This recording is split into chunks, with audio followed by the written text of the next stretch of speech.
বাংলাদেশেই ছিলাম ভাই, আপনি এটা ভিডিও করে না, আমি ওকে রিসিভ করতে আসছি। যুদ্ধের কারণে অনেক ট্যাক্স বেড়ে গেছে, তেলের দাম বেড়ে গেছে, আর ইউএসএ তে তেলের দাম বেড়ে যাওয়া মানে সবকিছু বেড়ে যাওয়া। যেটা সমস্যা সেটা হচ্ছে যুদ্ধটা বন্ধ করা উচিত আসলে, কারণ এটা অনেক ক্ষতি হচ্ছে। আমি 5 বছর এ পর্যন্ত আছি, আমি ফ্যামিলি ভিসা, সব মিলা একটু ঝামেলাপূর্ণ।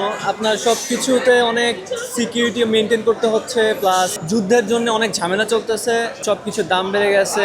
তো একটু ক্রিটিক্যাল এখন সব কিছুর জন্য, বিশেষ করে আপনার সব কিছুর দামের উপরে, ট্যাক্সের উপরে সব কিছু পড়ছে।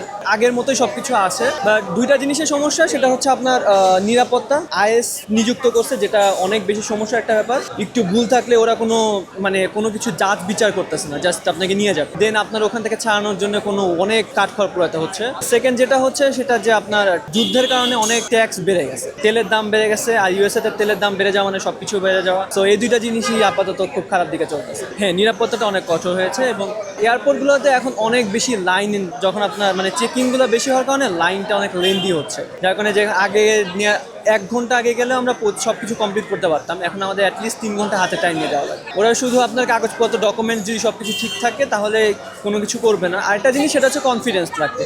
আপনি যদি আমতামতা করেন, উত্তর দিতে ভুলে যান, তাহলে ওরা অনেক বেশি সন্দেহের চোখে দেখে, যেটা অনেক সমস্যা। এরকম অনেকে আছে যারা লোকালয়ে ঘুরতে খুব একটা পারে না, যেমন আমার পরিচিত অনেকে আছে যারা রেগুলার জব করতে পারতেছে না, আপনার জাস্ট লুকায় লুকায় থাকতে হচ্ছে বা মানুষের সামনে আসতে পারতেছে না, এরকম অবস্থা। লাস্ট একটা বছরে অ্যাটলিস্ট 40 থেকে 50% ওর প্রতি আশা কমে গেছে। ইভেন প্রত্যেকটা জায়গাতেই, প্রত্যেকটা সিটি, ডাউনটাউন বা বিশেষ করে যেসব জায়গাগুলো একটু পপুলার, সেই সব জায়গায় প্রতি উইকেন্ড এবং উইকডেজে আপনার ওর নামানোর জন্য যে আন্দোলনগুলো করা হয় সেগুলো, মানে বাংলাদেশের মতো তো এরকম মিছিল করে রাস্তা বন্ধ করা হয় না, বাট রাস্তার পাশে ফুটপাথে অনেকে লিফলেট নিয়ে, অনেকে সাইনবোর্ড নিয়ে দাঁড়ায় থাকে, অনেকে টি শার্টে লিখে রাখে। সো এইরকম যারা করে তারা হচ্ছে মানে এখন অনেক বেশি দেখা যাচ্ছে। তাদের ওই সময় ধরে না, বাট আপনি যদি কোনো কিছুতে ধরা পড়ছেন, আপনার রেকর্ড দেখবে ওরা, যে আপনার রেকর্ডে কিছু আছে কিনা। ইভেন আপনার সোশ্যাল মিডিয়াও দেখবে, ফেসবুক, ইনস্টাগ্রাম, যে আপনি এরকম কোনো পোস্ট করছেন কিনা যেটা প্রেসিডেন্টের বিরুদ্ধে বা প্রেসিডেন্টের কোনো সিদ্ধান্তের বিরুদ্ধে, তাহলে ওরা ওই অনুযায়ী একটা অ্যাকশন নিতে পারে।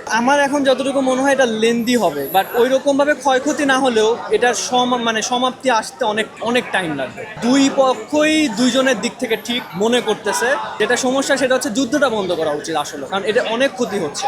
আমাদের মতো যারা বা আমাদের থেকে নিম্নবিত্ত যারা, তাদের অনেক সমস্যা হচ্ছে। যেমন ইউএসএ তে আপনি কোথাও তেল ছাড়া চলতে পারবেন, প্রত্যেকটা জায়গায় গাড়ি ছাড়া কোথাও যাইতে পারবেন না। তো আপনার গাড়ির দাম যদি বাড়ে, আপনার কামাই করতেছেন 1000 টাকা, সেখানে আপনার ট্যাক্স নিচ্ছে বেশি, জিনিসের দাম বেশি, গাড়ির তেলের দাম বেশি।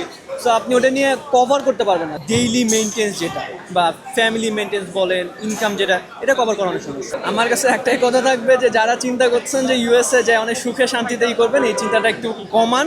অ্যান্ড এখানে যদি ভালো লাইফ লিড করেন, আমি সাজেস্ট করবো যে ইউএসএ যাওয়ার দরকার নাই। লাইফ অনেক কষ্টকর, অনেক সমস্যা। আর সেকেন্ডলি, কেউ লাইক ভুয়া বা অন্য কোনো মিস যে না আপনার এই কাগজ দেন আমরা করে দিব, এরকম কোনো এজেন্সি পাল্লায় পড়ে যাবেন না, কারণ অনেক অনেক কঠিন করছে। আর একবার যদি হয় তাহলে আপনি, আপনার ফ্যামিলি, আপনার রিলেটিভ অনেকেই সমস্যায় পড়তে পারে। ইভেন আপনি যাকে স্পন্সর দেখা যায় যে না আমার খালা আছে আমি যাচ্ছি, সেও ওখানে সমস্যায় পড়তে পারে।